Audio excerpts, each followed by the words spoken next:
Thank you very kindly, Dr. Wormley, my good friend, Dr. Nelson, distinguished platform associates, members of the faculty and members of the student body of this great institution of learning, ladies and gentlemen. I need not pause to say how very delighted I am to be here tonight and to have the privilege and the high honor of delivering the Gandhi Memorial Lecture. I think this is the second time that I have had an opportunity to deliver this lecture at Howard University, and on receiving the invitation I felt something like the young lady who had lived in the city all of her life and who had never had the experience of going to a rural community, and the one longing of her life was to be able to go to the country and milk a cow. And so that glad day came when she was able to take this trip to visit her grandmother in a country town. And after getting there, the first thing that she set out to do was to milk this cow that she had always longed to do. And so the grandmother, who was inside of the house, came out and saw her granddaughter with a bucket of milk desperately seeking to get the cow to drink the milk. She had finished milking the cow and she was trying to get the cow to drink the milk. And so the grandmother was disturbed and astonished, didn't know what was happening.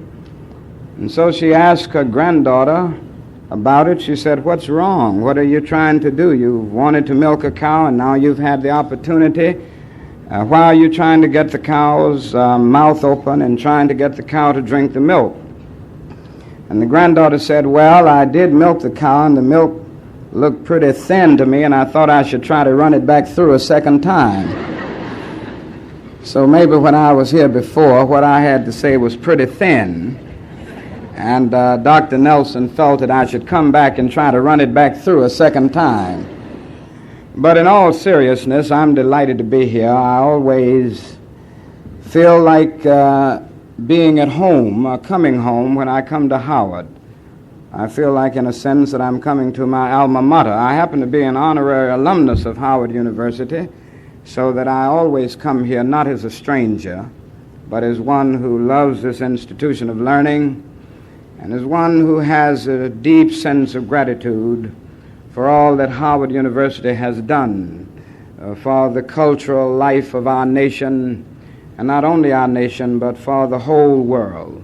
So I want to thank Dr. Nelson for inviting me and Dr. Wormley for his very kind and gracious words, and I'm indeed honored to share the platform tonight with representatives from 4 organizations who have been recipients of the Nobel Peace Prize. It's also good to be on this campus on the occasion of the centennial celebration. As you know, it is not a common thing for an institution to survive 100 years. Some survive, others do not. But Howard University has stood 100 years. But it has not only survived 100 years, it has survived with purpose, with creativity, and with great contributions to the life of our nation. And so I do want to express my congratulations to Howard University, to the president, to all of the members of the faculty, and all of the students for all of the great things that have been done here across the years. The theme for this meeting tonight, for this period, is Pathways to Peace. And I would like to talk with you rather informally and I hope candidly about the struggle for racial justice in the United States. Now, I use that subject because I don't think it is separated, or I don't think it is divorced from the main theme. For I happen to feel that the struggle for peace and the struggle for justice are inextricably bound together. There can be no peace ultimately without justice, and there can be no justice without peace. And so I want to talk with you about a struggle that you are all aware of, that you are all involved in, a struggle that engulfs our whole nation, and that is a struggle for racial justice. I guess the most persistent and at points the most poignant question that I receive as I talk with people, as I talk with reporters all over this nation, is the question whether we are making any real progress in the struggle for racial justice. And I always try to answer that question by avoiding, on the one hand, what I consider a deadening pessimism, but by avoiding, on the other hand, what I consider a kind of superficial optimism. And I try to answer the question by presenting a realistic position which seeks to combine the truths of two opposites while avoiding the extremes of both. And so as we look at this question, as we seek to answer this question, I would like to say on the one hand that we've made significant strides in the struggle to make racial justice a reality in our nation, but on the other hand, we still have a long, long way to go before the problem is solved. And it is this realistic position that I would like to use as a basis for our thinking together tonight. We have come a long, long way, but we have a long, long way to go. Now let me begin by saying that we've made significant strides. And I think the first thing I can point out at this point is that the Negro himself has come a long, long way in re-evaluating his own intrinsic worth. Now, in order to illustrate this, a little history is necessary. You will remember that it was in the year of 1619 when the first Negro slaves landed on the shores of this nation. They were brought here from the soils of Africa. And unlike the Pilgrim Fathers who landed at Plymouth a year later, they were brought here against their wills. And throughout slavery, the Negro was treated in a very inhuman fashion. He was a thing to be used, not a person to be respected. And the famous Dred Scott decision of 1857 well illustrated the status of the Negro during slavery. For in this decision, the Supreme Court of the United States said in substance that the Negro is not a citizen of the United States, he is merely property, subject to the dictates of his owner. And it went on to say that the Negro has no rights that the white man is bound to respect. And with the growth of slavery, it became necessary to give some justification for it. It seems to be a fact of life that human beings cannot continue to do wrong without eventually reaching out for some thin rationalization to clothe an obvious wrong in the beautiful garments of righteousness. And this is exactly what happened. Even the Bible and religion were used, or I should say misused, to crystallize the patterns of the status quo and to justify many prejudices and misdeeds that were taking place. And so it was argued from some pulpits that the Negro was inferior by nature because of Noah's curse upon the children of Ham. The Apostle Paul's dictum became a watchword, servants, be obedient to your master. And one brother had probably read the logic of the great philosopher Aristotle You will remember that Aristotle did a great deal to bring into being what we now know as formal logic in philosophy. And in formal logic, you have a big word known as a syllogism. And in the syllogism, you have a major premise, a minor premise, and a conclusion. And so this brother decided to put his argument of the inferiority of the Negro in the framework of an Aristotelian syllogism. He came out with his major premise, all men are made in the image of God. Then came his minor premise, God, as everybody knows, is not a Negro, therefore the Negro is not a man. This was the kind of reasoning that prevailed. Well, living with the conditions of slavery and then later racial segregation, many Negroes lost faith in themselves. Many came to feel that perhaps they were less than human. But then something happened to the Negro. Circumstances made it possible and necessary for him to travel more. The coming of the automobile, the upheavals of 2 world wars, the Great Depression. And so his rural plantation background gradually gave way to urban industrial life. His cultural life was gradually rising through the steady decline of crippling illiteracy. And all of these forces conjoined to cause the Negro to take a new look at himself.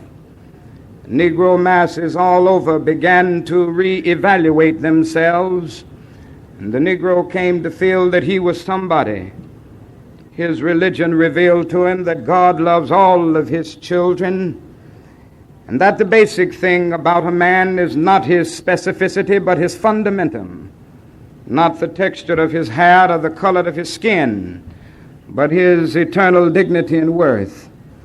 And so the Negro can now unconsciously cry out with the eloquent poet, fleecy locks and black complexion cannot forfeit nature's claim.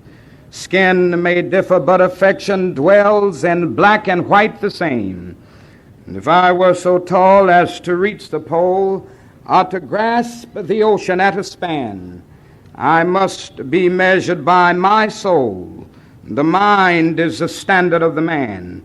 And with this new sense of dignity and this new sense of self-respect, a new Negro came into being with a new determination to struggle, to suffer, to sacrifice, and even die if necessary in order to be free. And so in a real sense, we've come a long, long way since 1619. But not only has the Negro come a long, long way in reevaluating his own intrinsic worth, if we are true to the facts, we would have to admit that the whole nation has made significant strides in extending the frontiers of democracy and the frontiers of civil rights. Certainly not as far as it should be, and I will discuss that. But we've made some strides. And I would say that the area in which we've made the greatest strides is in the area of really bringing an end, or at least weakening the barriers of legal segregation. Now, we all know the long history of legal segregation in our country. It had its legal beginning in 1896 when the Supreme Court of the nation rendered a decision known as the Plessy versus Ferguson decision. This decision established the doctrine of separate but equal as a law of the land. Of course, we all know what happened as a result of the old Plessy doctrine. There was always a strict enforcement of the separate, without the slightest intention to abide by the equal. And the Negro ended up being plunged into the abyss of exploitation, where he experienced the bleakness of nagging injustice. But then something else happened. It was in the year 1954 on May 17th. After examining the legal body of segregation, the Supreme Court of our nation pronounced it constitutionally dead. It said in substance that the old Plessy doctrine must go, that separate facilities are inherently unequal, and that to segregate a child on the basis of his race is to deny that child equal protection of the law. Many other things happened after that to bring changes about. After the Supreme Court's decision, which brought about the legal turning point, We saw a year later the psychological turning point developing when the people themselves decided to act and demand the rights that were now on paper. And so in Montgomery, Alabama, 50,000 Negroes decided that it was ultimately more honorable to walk in dignity than to ride segregated buses in humiliation. And so they substituted tired feet for tired souls and walked the streets of that city until the sagging walls of bus segregation 381 days later were finally crushed by the battering rams of the forces of justice. And then as the years unfolded, around 1960, the student sit-in movement started.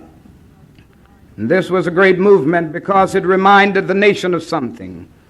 And when students all over the nation, all over the South, all over the District of Columbia, wherever they existed, started sitting in at segregated lunch counters, segregated places of public accommodations, they were in reality standing up for the best in the American dream and carrying the whole nation back to those great wells of democracy which were dug deep by the founding fathers in the formulation of the Declaration of Independence and the Constitution. And as a result of this movement, more than 300 cities, desegregated lunch counters, and other areas of public accommodations. In 1961 came the Freedom Rides. And as a result of this, we saw the end of segregation in interstate travel. In 1962 and 3, movements took place in Albany, Georgia, and Birmingham, Alabama.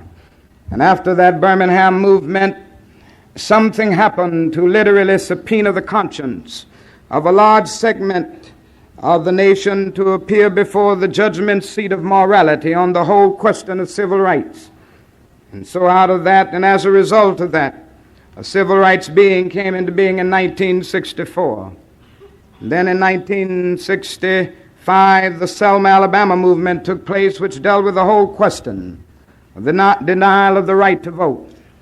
And after this movement, a voting rights bill came into being, and that bill was written with the pen and ink of human sacrifice.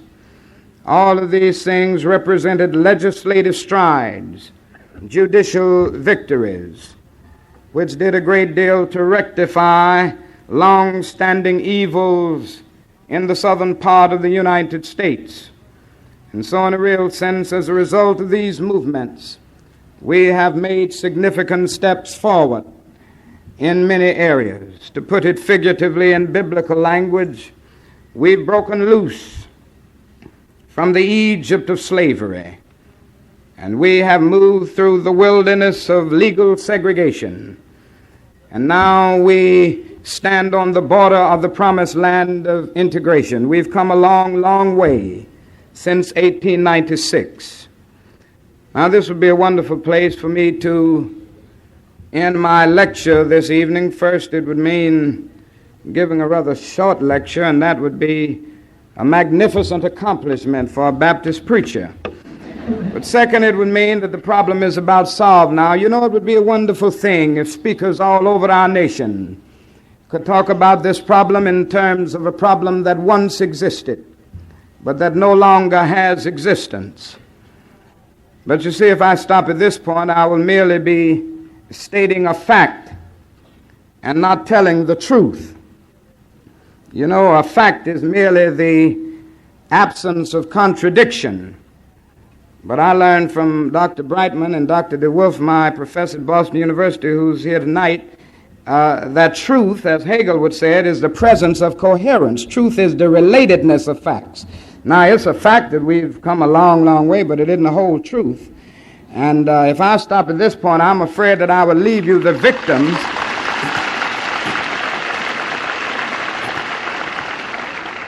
I'm afraid that I will leave you the victims of a dangerous optimism, and all of us will find ourselves the victims of an illusion wrapped in superficiality. So in order to tell the truth, it is necessary to move on and say that before the problem of racial injustice is solved in our nation, we still have a long, long way to go. Now, we don't have to look very far to see this. We need only open our newspapers, turn on our televisions, or just look around in our communities.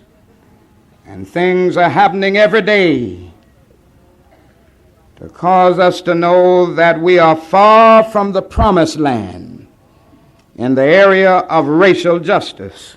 Things are still happening to reveal this in every section of our country. We still see it in the South. We still see, for instance, tragic and notorious violence.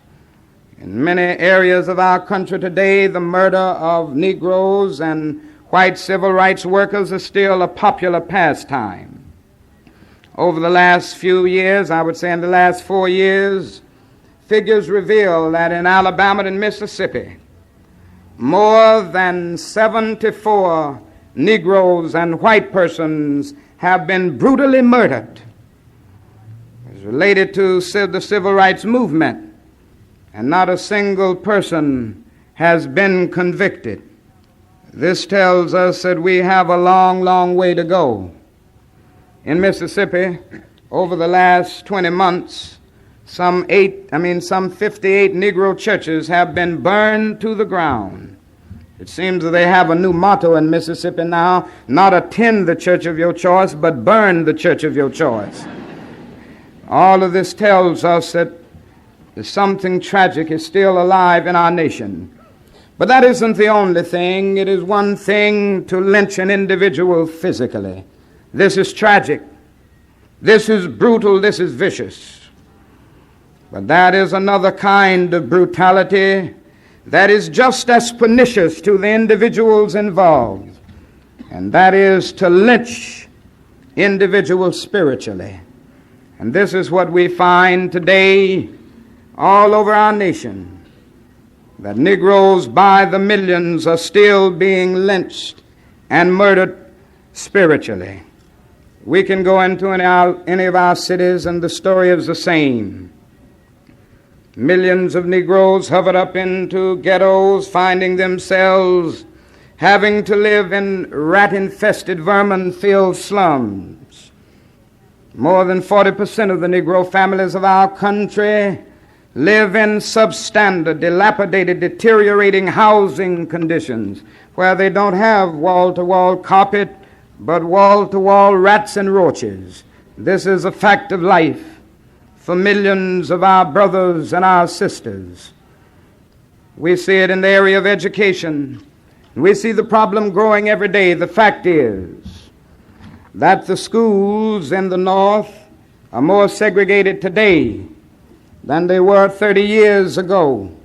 In Chicago, where we've been working in the Southern Christian Leadership Conference over the last several months, 92% of the Negro students attend school with 94% of students of their own race, which means that the schools are almost totally segregated.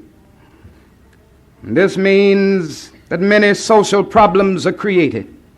And the fact is that thousands and thousands of Negro students finish high school every year reading at a 6th grade level, not because they are dumb, not because they do not have the native intelligence, but because the schools are so inadequate, because the schools are so overcrowded, because the schools are so devoid of quality, that the great potentialities residing within these young people never reach the realm of actuality. These are the facts of everyday life in all of our cities across the nation. Not only do we see it in housing, not only do we see it in education, probably the most critical area is the economic area. The Negro still finds himself perishing on a lonely island of poverty in the midst of a vast ocean of material prosperity. And that economic problem is more critical today than it has ever been. Certainly there has been progress within the Negro middle class. Jobs have come, positions have been given and reached, and we have seen day to day and week to week progress within the Negro middle class. But when we look at the vast majority, the masses of Negroes, we find that in the economic area, The Negro is worse off today than he was 20 years ago. 20 or 25 years ago, the unemployment rate among Negroes and whites was about the same. Today, nationally, 2 Negroes unemployed to every 1 white, and it has almost moved now to 3 Negroes unemployed to every 1 white. And we can see it in terms of the median annual income. The median annual income for the average white family in the United States is today about $6,864, while for Negro families it's about $3,336. Here we see a tragic gulf, and this gulf is widening every day. I was reading just the other day that the unemployment rate among white youth 18 and 19 decreased 4% in the month of June of this year, while the unemployment rate among Negro youth of the same age increased about 5%. So these are the problems. It's unemployment on the one hand, but the other problem is underemployment. People generally feel that the poverty-stricken people of our country, people who are unemployed, the fact is that most of the poverty-stricken people in the Negro community are people who are working every day but earning so little that they cannot purchase the basic necessities of life. And so this is a problem that is very real in the economic area. Now we can see all of the social problems that are created as a result of this. The deeper this problem develops, the more it leads to frustration, the more it leads to bitterness, the more it leads to despair, the more it causes individuals to feel that life is a long and desolate corridor with no exit sign. And that is nothing more dangerous than to build a society with a large segment of individuals in that society who feel that they have no stake in it, who feel that they have nothing to lose. These are the individuals who will riot. These are the individuals who will listen to words of nonviolence, but allow them to fall on deaf ears. And I, for one, will always take a stand against violence and riots, because I feel firmly that riots create many more social problems than they solve. I feel that they are self-defeating and they are socially destructive. I feel that they only intensify the fears of large segments of the white community while relieving the guilt. So I will take a stand constantly against riots. But people of goodwill and of social vision must be as firm in condemning the conditions which persist in our society and which cause individuals to feel that they have no alternative but to engage in such misguided and unfortunate tragic action in order to get attention. The fact is that a riot is the language of the unheard. And what is it that America has failed to hear? It has failed to hear that the economic plight, as I just said, of the Negro poor has worsened over the last several years. It has failed to hear that the rising expectations of freedom and justice have not been met. It has failed to hear that large segments of white society are more concerned about tranquility and the status quo than about justice and humanity.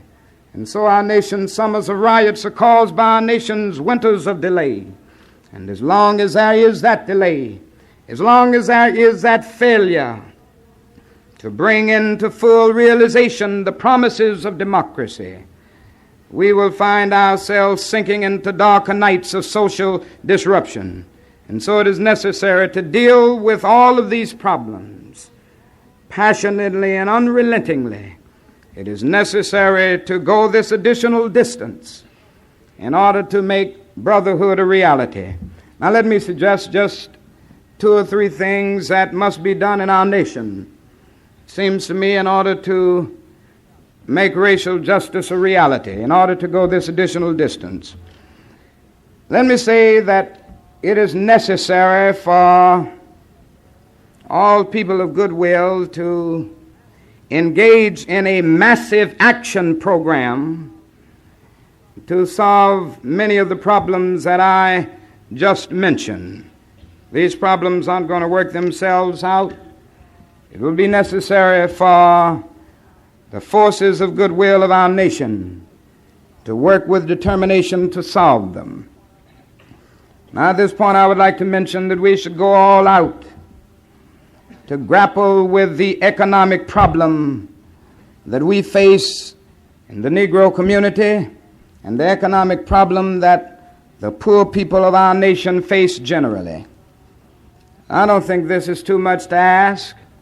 I don't think it is too much to say to America that if you're serious about getting rid of slums, that if you're serious about getting rid of blight, that if you're serious about getting rid of joblessness, if you're serious about getting rid of economic insecurity, that you will put at least $10 billion a year into a massive program to deal with all of these problems that have accumulated as a result of the legacy of slavery and racial segregation. $10 billion, $12 billion, $15 billion, that isn't too much to ask, for after all, our nation has a national gross product this year of some $740 billion. Think about that. We are the richest nation on earth, the richest nation in the history of the world. And so the question is not whether we have the resources, we have them. Not whether we have the know-how, we have it. Not whether we have the techniques in America, we have the techniques. The question is whether America has a will. And if our nation can spend $800 a second, $2 billion a week, $24 billion a year to fight a war in Vietnam, and $20 billion to put a man on the moon, it seems to me that this same nation can spend billions of dollars to put God's children on their own 2 feet right here on earth.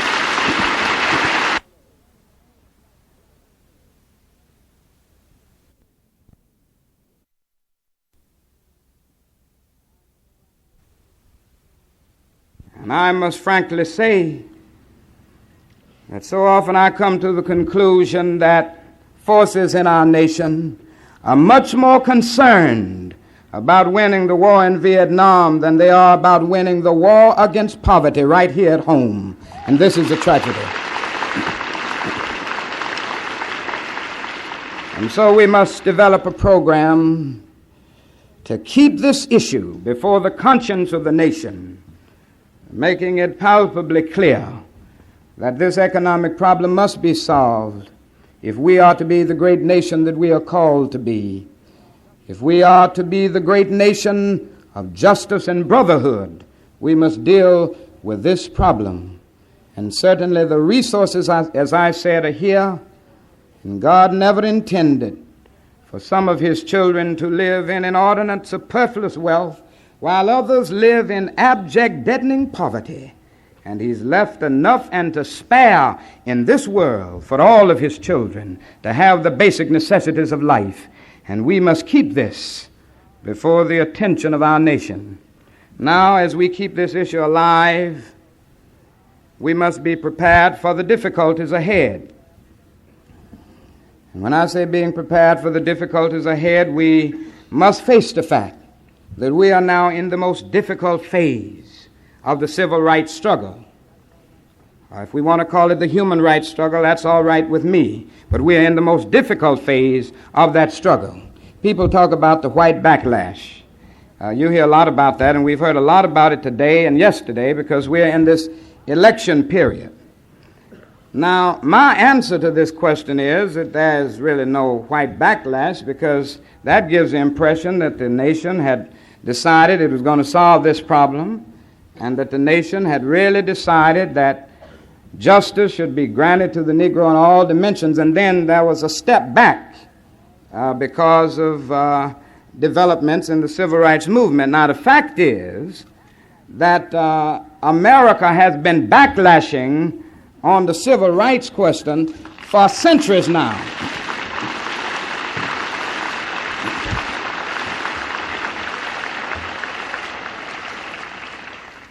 And the Negro knows this, and white people of goodwill know this.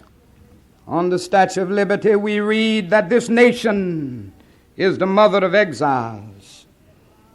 Yes, we do know that it is the mother of exiles, but the fact is that we must face is that it has been the mother of white exiles, but for its black exiles, it has often been an arena of bondage and despair, so that the Negro in the darkest days of his life, and even to this day, has to sing, "Sometimes I feel like a motherless child," because he knows that the nation hadn't been that mother that he needed.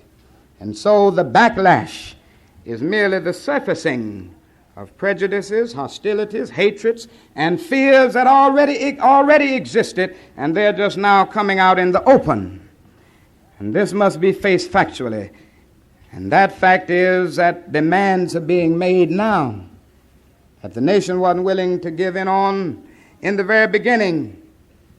Public accommodations didn't cost the nation anything. The right to vote didn't cost the nation anything. But now we are grappling with basic class issues between the privileged and the underprivileged. And in order to solve this problem, not only will it mean a restructuring of the architecture of American society, but it will cost the nation something. And the backlash is just responding to the fact that now we're saying everybody ought to have a job, and everybody ought to have a guaranteed annual income, and everybody ought to have the right to live in a decent house and anywhere that he wants to live, and everybody ought to have an adequate education. This is the problem, that there are those who are not willing to do this. And in the civil rights movement, we must be prepared to face this moment because we are in the most difficult phase of the struggle. But I still believe that in facing this, we can go on in the days ahead with that massive struggle, that massive action program that can bring about a real solution to this problem.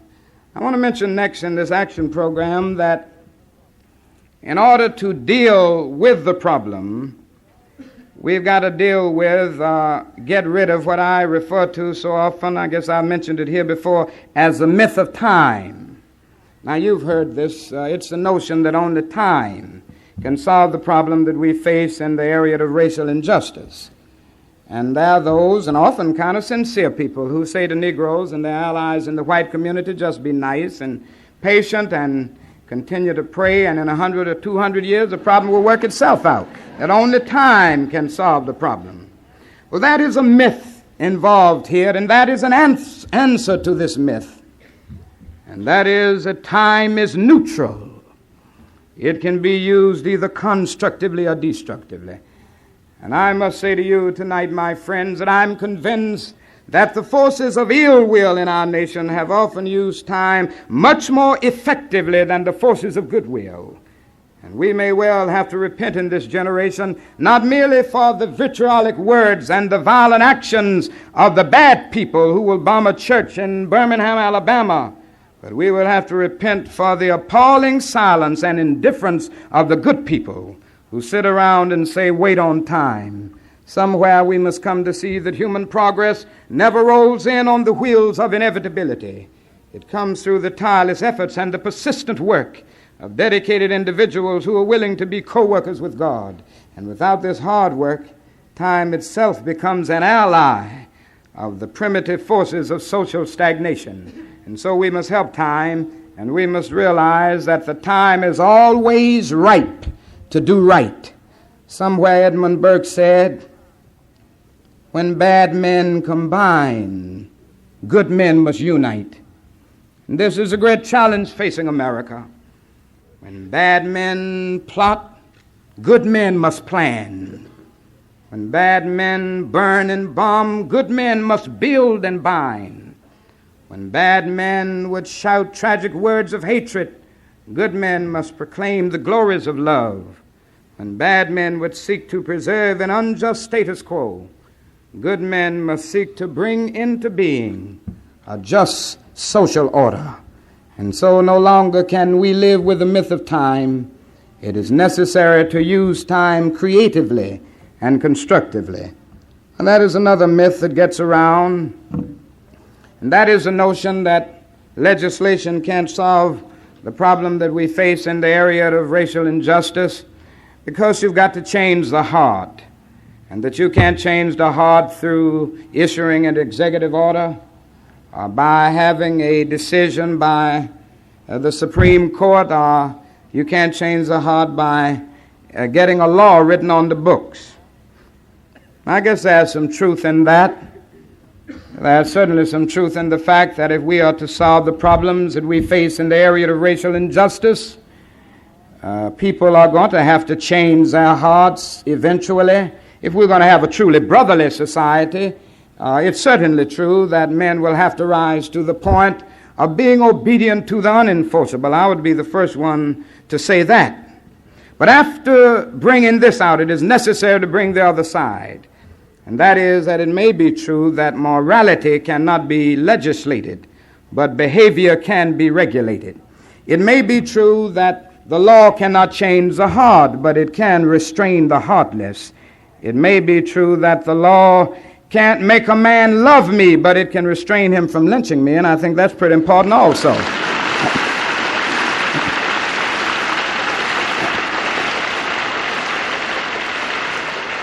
And so while the law may not change the hearts of men, it does change the habits of men.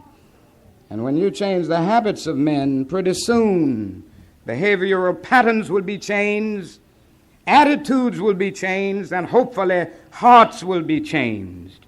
And it is necessary to see that we need civil rights legislation, but that isn't enough. After it comes into being, it must be vigorously enforced in order to end the long night of discrimination that we face in so many areas of our nation. And that is another point that I would like to mention that is vital in the days ahead. It is a point that we must bring out because I believe firmly that in our quest to bring about a society of justice, that society of justice is at bottom a society of brotherhood. And so this leads me to say that we must see black and white alike, that our destinies are tied together, that somehow the destiny of the white man is inextricably bound with the destiny of the black man, and the destiny of the black man is inextricably bound with the destiny of the white man. These are facts of life, however much we try to romanticize it and say something different. The fact is that we are tied together, whether we want to be or not. Our language, our cultural patterns, our material prosperity, our music, and even our food are an amalgam of black and white. And it just so happens, whether anybody likes it, it's a fact that every black man is a little white and every white man is a little black. And the fact is that there can never be any separate black path to power and fulfillment that does not intersect white roots. And there can never be any separate white path to power and fulfillment short of social disaster that does not recognize the need and necessity to share that power with black aspirations for freedom and human dignity. Somehow we are all tied together in a single garment of destiny, caught in an inescapable network of mutuality. The Negro needs the white man to save him from his fears. The white man needs a black man to save him from his guilt. John Donne was right. No man is an island entire of itself. Every man is a piece of the continent, a part of the main. And he goes on toward the end to say, any man's death diminishes me because I'm involved in mankind. Therefore never send to know for whom the bell tolls. It tolls for thee. One day in America we will see that. And when we see it, we will rise to great and noble heights. We will come to see that black and white together we shall and we must overcome. And this is a great challenge facing this nation at this hour.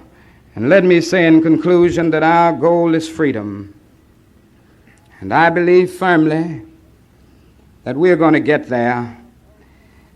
I believe this because ultimately, in spite of its shortcomings, in spite of the deferred dreams that we have experienced and the blasted hopes, the goal of America is freedom. Abused and scorned though we may be, our destiny is tied up with the destiny of America. Before the Pilgrim Fathers landed at Plymouth, we were here. Before Jefferson etched across the pages of history the majestic words of the Declaration of Independence, we were here. Before the beautiful words of the Star-Spangled Banner were written, we were here. And for more than 2 centuries, our forebears labored here without wages. They made cotton king, and they built the homes of their masters in the midst of the most oppressive and humiliating conditions. And yet out of a bottomless vitality, they continue to grow and develop. And I say to you this evening that if the inexpressible cruelties of slavery couldn't stop us, the opposition that we now face, including the so-called white backlash, will surely fail. We're going to win our freedom because both the sacred heritage of our nation and the eternal will of the Almighty God are embodied in our echoing demands. And so with this faith, we go out to build a brighter tomorrow.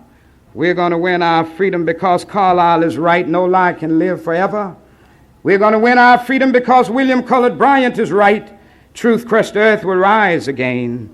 We're going to win our freedom because James Russell Lowell is right, truth forever on the scaffold, wrong forever on the throne. Yet that scaffold sways the future. And so with this faith, we will be able to hew out of the mountain of despair a stone of hope. With this faith, we will be able to transform the jangling discords of our nation into a beautiful symphony of brotherhood.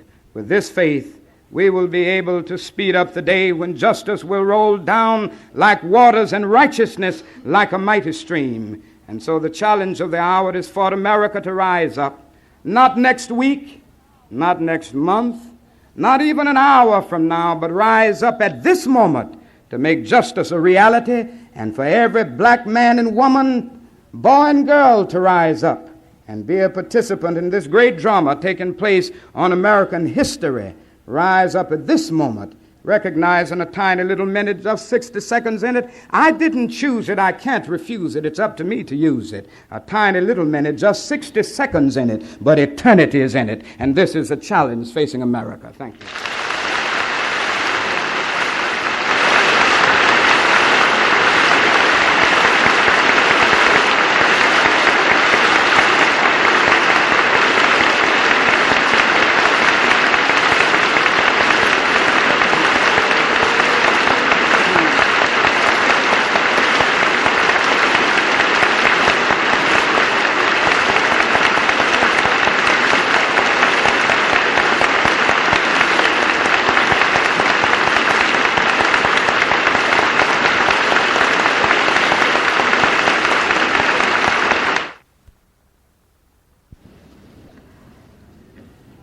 The ushers will be glad, if you do not have any paper, to provide you with paper. Even a pencil, I expect, if that may be necessary. Struggle against the injustices suffered by the people of South Africa, the dark-skinned of South Africa. He was confined, and today is confined, to a little farm from which he cannot leave without the consent of his government.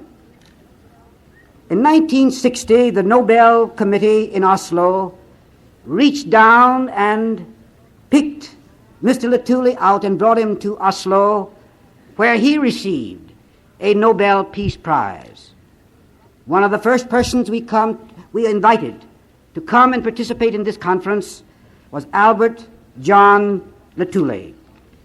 We received a letter from Mr. Luthuli, and it read something like this: I thank you and your committee for honoring me with an invitation to visit the United States of America to participate in the celebration of the 100th anniversary of Howard University as one of the guest speakers under the auspices of the Gandhi Memorial Lecture. I would like to be part of this historic gathering. I recall with happy memories my fleeting visit to Howard University when I visited the United States in 1948 under the joint invitation of the American Board and North American Missionary Conference. I have given much prayerful thought to your invitation, but I regret that I cannot come. You will understand why he could not come. Prime Minister Lester Pearson of Canada received the Nobel Peace Prize in 1957. We invited him to be present at this conference, but he found that he could not because during this period he is very busily engaged with government affairs. But he did send this message. It is a most happy coincidence that the centennial of Howard University should be celebrated on the eve of our Canadian centennial. Such an occasion is a time in my country, as I'm sure it is a time in your university, for pausing to reflect on the lessons of the past, that they may be a benefit to the present and to the future. As your university marks its 100 years, it is appropriate that your centennial conference should be preoccupied with pathways to peace. I'm sure that your deliberations on this all-important subject will be most imaginative and constructive. I congratulate you and wish you many more centuries of success. It was also our very great hope to have as a participant in this conference Dr. Ralph Bunche. We all know Dr. Bunche. He could not come, particularly because the Assembly, United Nations Assembly, is in session, and he felt he could not leave. But I received this telegram just 2 nights ago. Please forgive me for having failed to send the message earlier as promised, as I had planned. But I know that you will understand that I have been greatly shaken and distraught recently, and really have not been able to put my mind to matters such as this. Nevertheless, I do wish to extend warmest congratulations and my best wishes to Howard University on the occasion of its centennial. The university has a unique position in American higher education and has played a highly significant role. Its future can only be great. Ralph Bunche. Now are the persons. We have a panel on each side here which is looking at the questions, and as they have made selections, we'll be glad to take them and present them to Dr. Keene.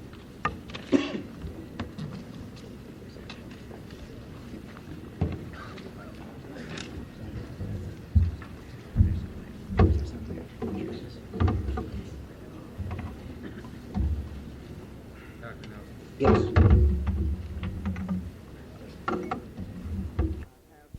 I think the first question I have here is how can we Negroes, middle class is in parentheses, offer our help to raise the poverty-stricken? That's a very good question, because I think we all have to work together to deal with the problem of poverty.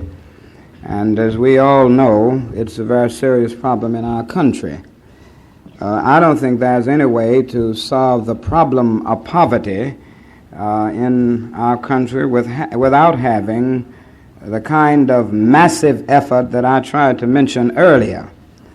Now, I don't think it's going to be solved, for instance, with token programs here and there.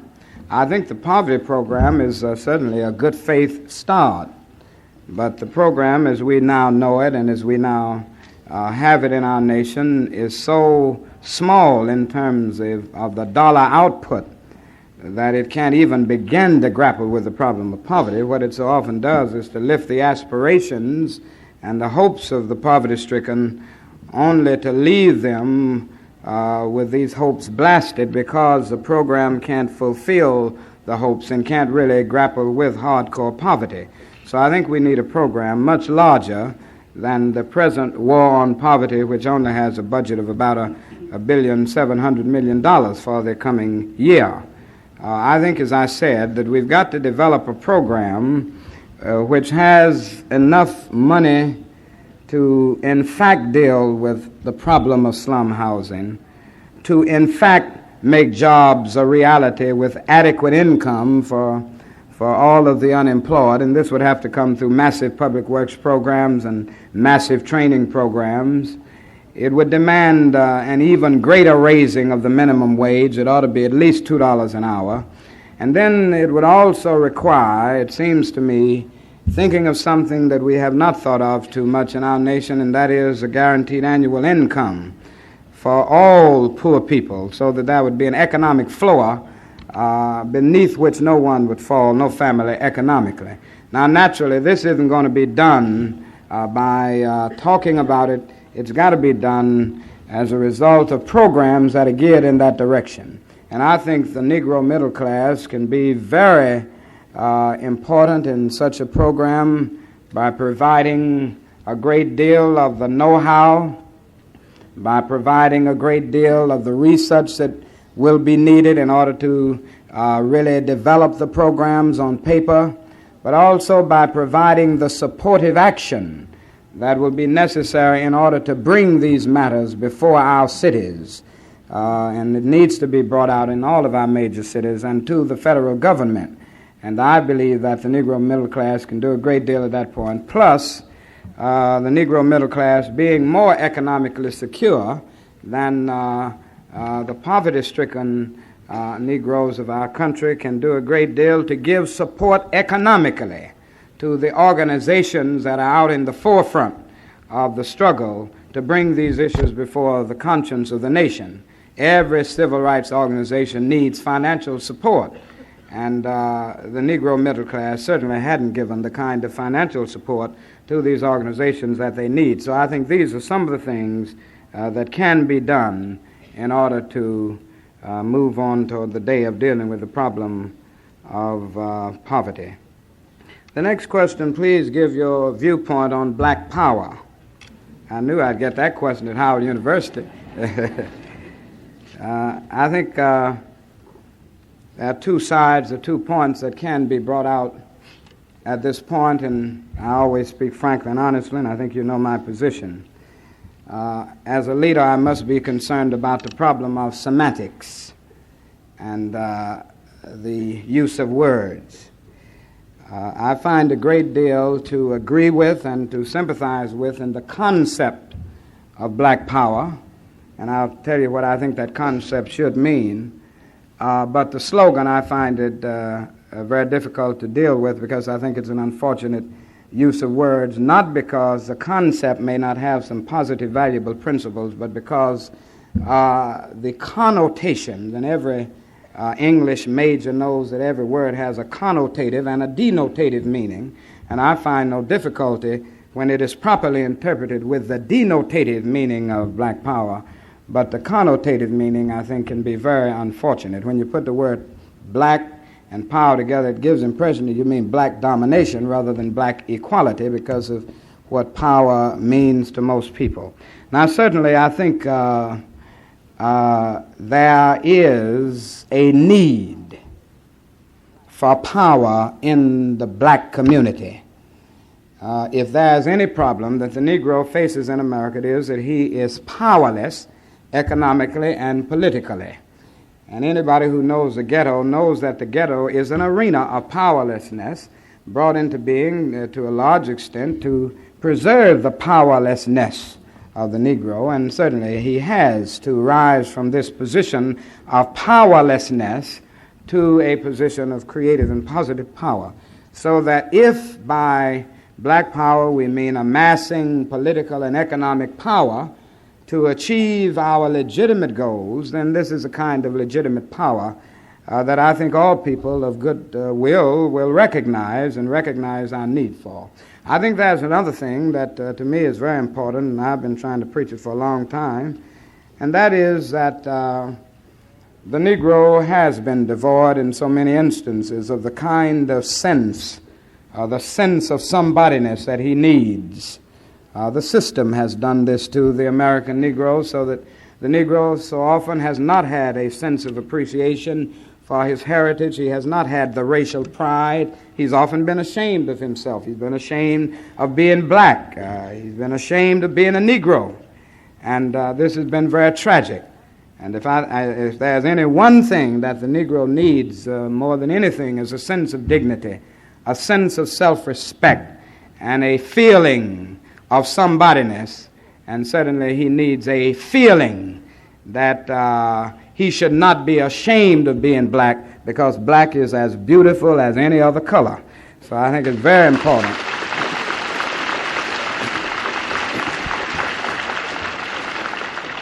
So all of these things I think we've got to work on, we've got to accept. Now the other side is this, that the connotations can often be bad, and I think that while the philosopher of a slogan like this may not mean that, when it falls on unsophisticated ears, it can often mean violence, it can often mean get whitey, and it can often mean many things that the originators do not mean.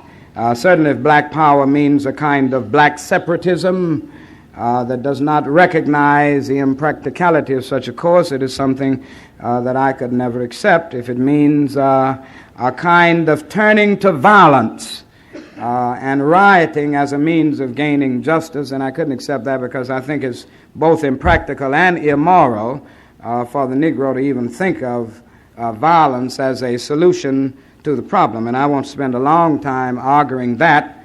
I always, as I talk about power, we need it, and power is nothing but the ability to achieve purpose, and that's constructive and legitimate.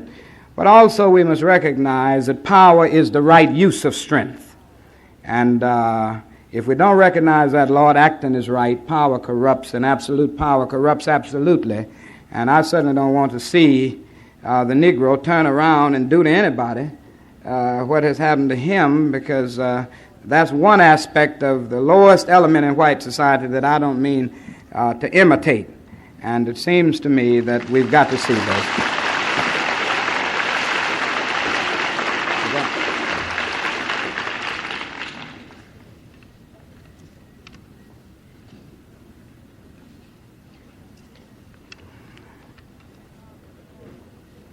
How important is it for the various civil rights groups to be united in our quest for equality? Well, I can answer that very quickly by saying I think we can achieve much more through unity than we can achieve through disunity. This is something that I believe all of us would recognize. Now, that does not mean that we have to have uniformity. There can be unity where there is not uniformity.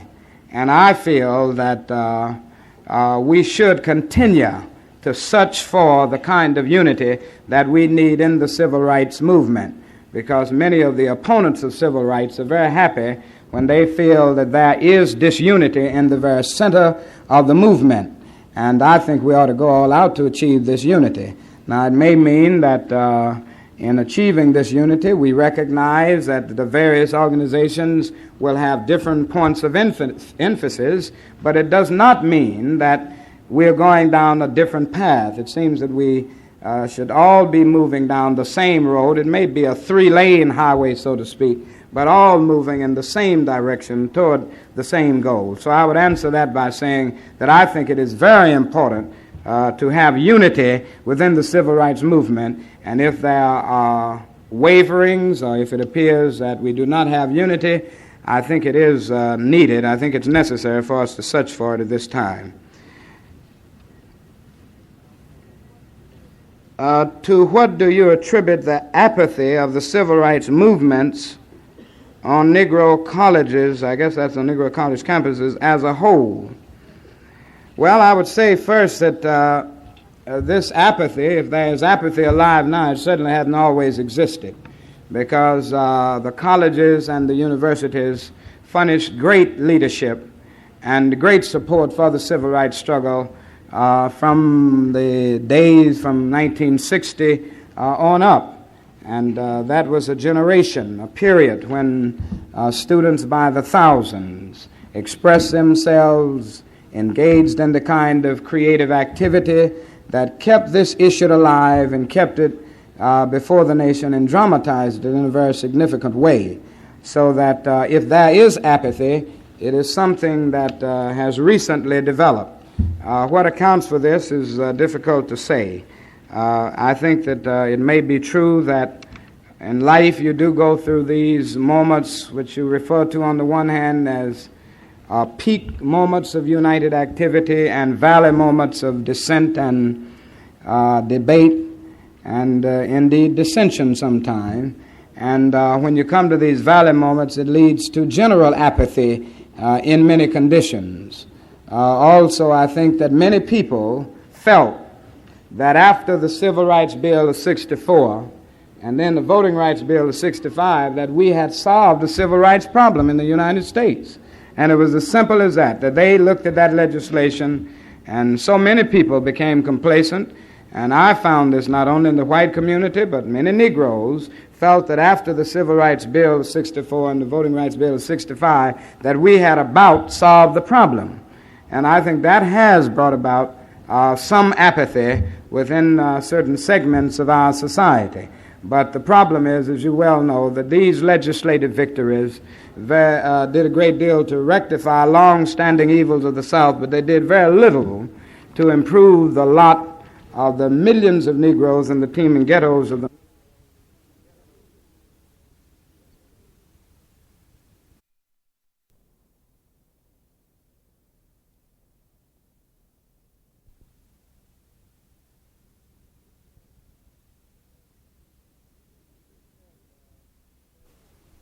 I think this says, as an individual white, I am a law student here at Howard. Would you recommend how I may best avail myself to advance the human rights of my black brothers? I think there are two or three things. First, as a lawyer, you will have a great deal of work you can do, both while in school and after receiving your law degree. As you know, a lot of our struggle has of necessity been involved in the courts. Fortunately, this university has given to our nation the leading lawyers in the civil rights movement, and certainly the leading constitutional lawyers of our nation have come from this very institution of learning.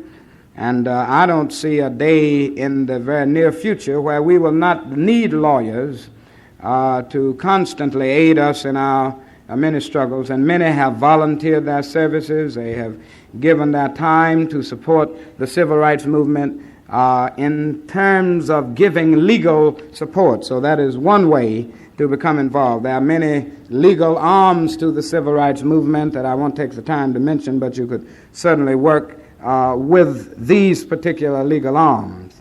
I think the other thing is that there will be activities, I'm sure, right here in Washington to improve conditions in the slums and in the ghetto of the city. They will need a great deal of work, legal work. I was talking with my good friend and co-worker, Reverend Fauntleroy, who has a project underway here that will seek to rehabilitate a whole community, the shore area of the city.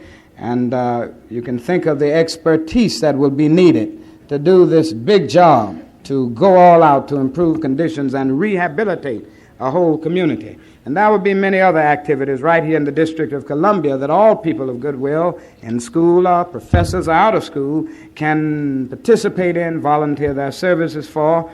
And then, you know, there's another thing I don't like about Washington, and that is that I love Washingtonians, and you all can't vote here. And other than a presidential election, I think you ought to be able to vote and get you a mayor and a city council. You need home rule in Washington.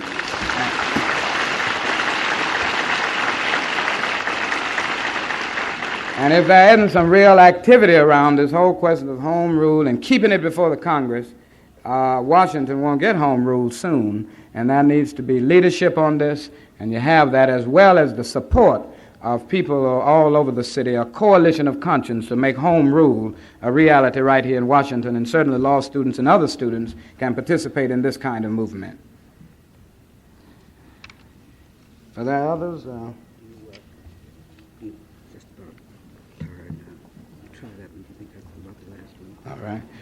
All right, there's one more question, and then we will be through. What can we learn from the experience of Mahatma Gandhi, which will give direction at this stage in our struggle for civil rights? I think, as I have said before, that the method of nonviolent resistance is, to my mind, the most potent weapon available to the Negro in his struggle for freedom and human dignity. Now, as you know, Mahatma Gandhi pioneered in this method, and through using this particular approach, he finally brought his people, the Indian people, to the day of independence, where they were able to break loose from the political domination and the economic exploitation of the British Empire. I still believe that we can learn this in a very significant way from Gandhi, and I believe that it is still the most important course of action for the American Negro. Now, it's very important to learn and to know that when Gandhi talks about nonviolent resistance, he isn't talking about doing nothing. And so often people feel that it's a kind of do-nothing, cowardly method. And this isn't what Gandhi meant at all, and anybody who has studied his life and his activities will realize that nonviolent resistance does resist. One of the basic principles that Gandhi always brought out was that only an evil man will adjust himself to evil. Only an evil man will cooperate with evil.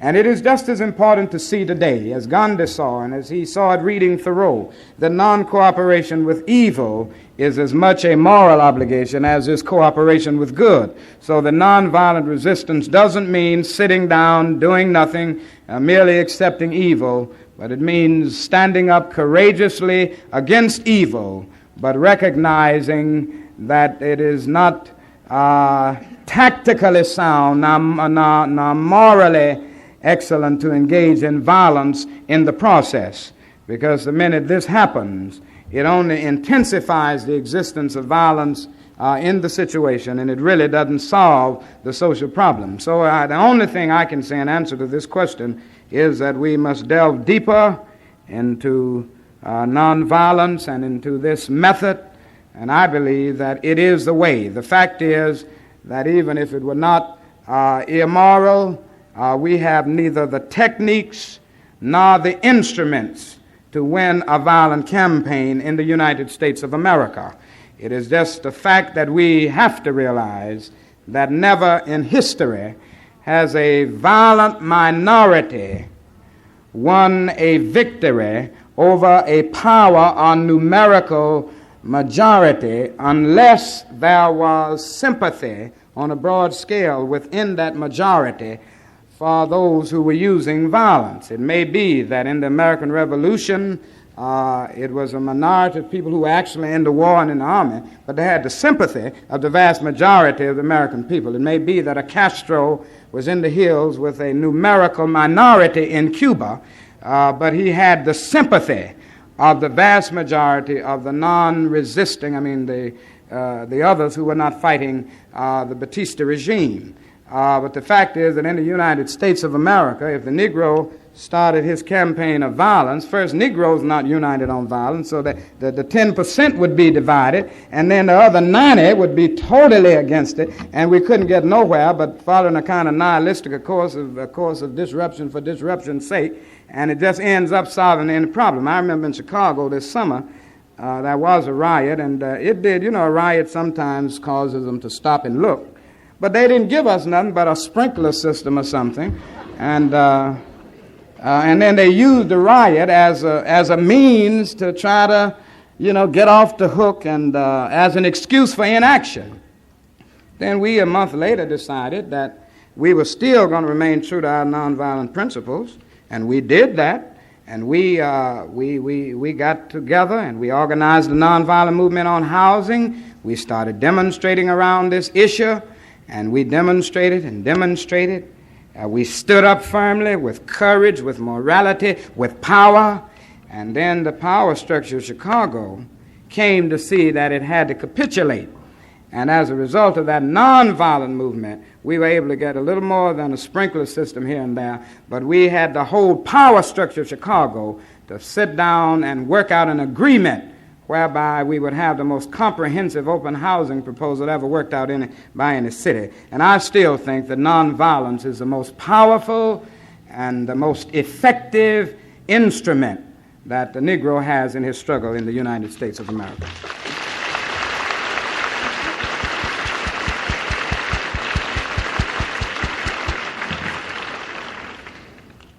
The people of India are very interested in what we in America are making out of nonviolence.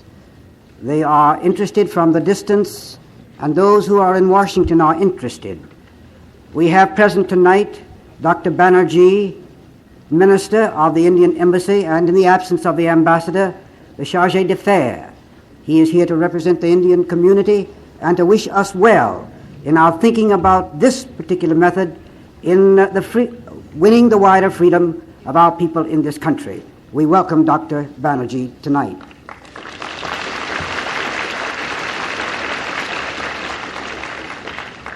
Now, ladies and gentlemen, one wonders how we can thank Dr. King for what he has